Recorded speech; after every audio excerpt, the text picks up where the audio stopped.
G'day guys, today I've got a sensory activity that I use with my toddler. It'd be great with a baby as well as a preschooler. As always, I supervise. So what you're gonna need is gloves, birdseed.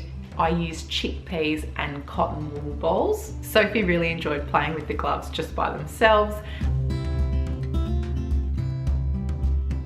And then we stuffed them with cotton wool first off. And I found if I put the cotton balls in each finger, then it held together a lot better. And Sophie was around to help, and then I tied them off.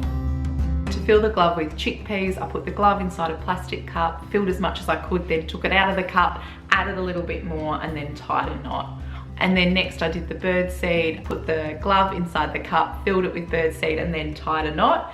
And then Soph came over to play with it, with the excess birdseed. Took Soph outside and she sprinkled some on the pavement for the birds to come and eat. There you go. They shouldn't miss that, should they? So then we've got the 3 different gloves with 3 different textures. That soft cotton wool and then the hard chickpeas. As Sophie was exploring them, I used words like soft, hard, gloves to help with their language as well.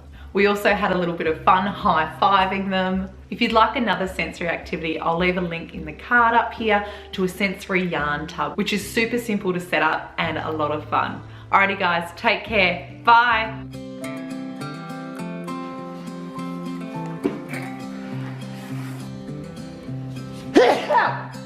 Right. Ta.